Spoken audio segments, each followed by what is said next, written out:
bien comprendre, parce que les gens ne l'expliquent pas assez, en fait, c'est qu'il n'y a qu'un seul pays au monde, à l'époque il y a énormément de pays qui ne sont pas souverains, hein, c'est encore les colonies, mais parmi les grands pays du monde, il n'y en a qu'un seul en fait qui va reconnaître la légitimité de Charles de Gaulle, c'est le Royaume-Uni. C'est Churchill pour des raisons qu'on pourra expliquer, mais ça sort un peu du cadre.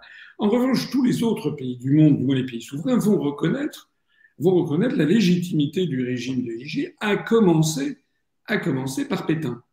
À commencer par les États-Unis. Donc les États-Unis installent une ambassade à Vichy.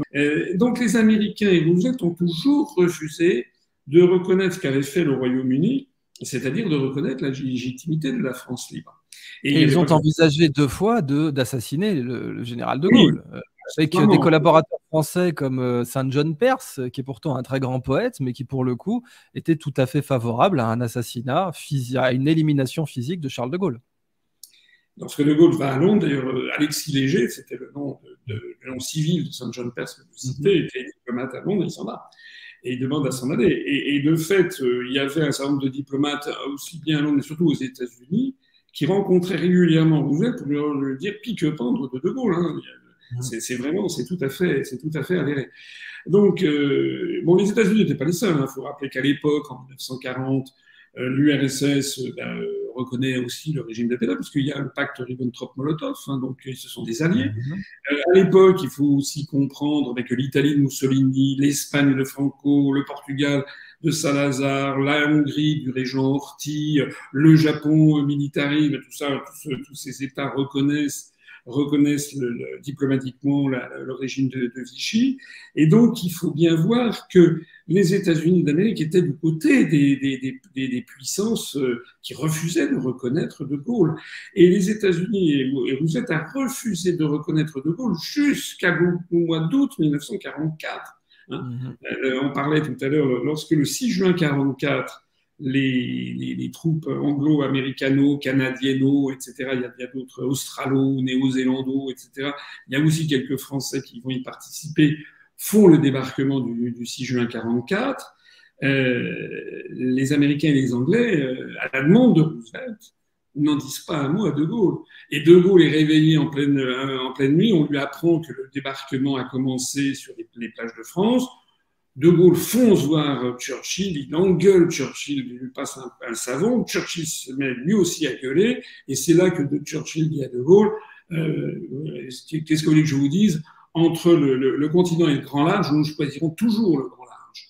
Et De Gaulle est absolument furax de ce coup de poignard dans le dos, parce que les Américains avaient prévu, en débarquant en juin 1944, de faire de la France un pays sous commandement américain, comme l'Allemagne, et ils avaient même fait imprimer des billets de banque de l'AMGOT, l'American Government, pour mettre la France en coupe réglée. Donc De Gaulle n'en entrait pas du tout dans leur calcul. Et il faut que De Gaulle débarque de lui-même, et avec tout l'ascendant qu'il avait pris pendant les années de guerre, tout l'ascendant qu'il a pris pour qu'il demande à tous les préfets et sous-préfets en aucun cas de distribuer les billets de banque américains.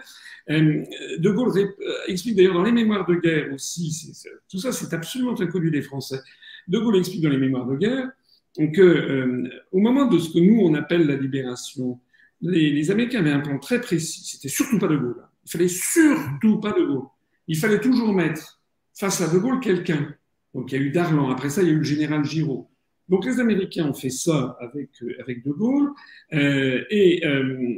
1944, et c'est De Gaulle lui-même qui le dit, qui l'explique, et il le rappelle d'ailleurs à Perfit dans le C'était De Gaulle, les Américains avaient prévu une fois débarqués qui remettaient au pouvoir Philippe Pétain, Pierre Laval et Édouard Herriot.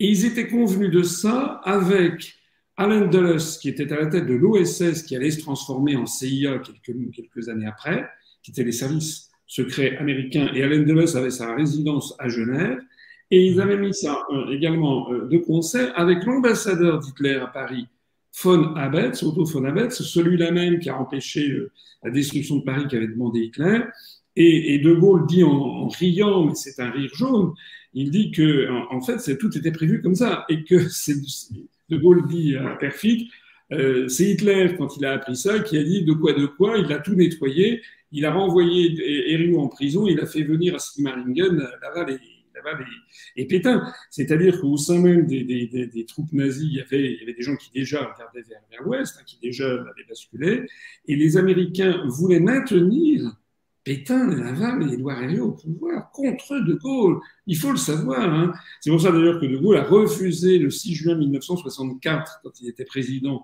de la République, il a absolument refusé d'aller fêter le 20e anniversaire du 6 juin 1944. En plus, ils sont tout avec Lyndon Johnson.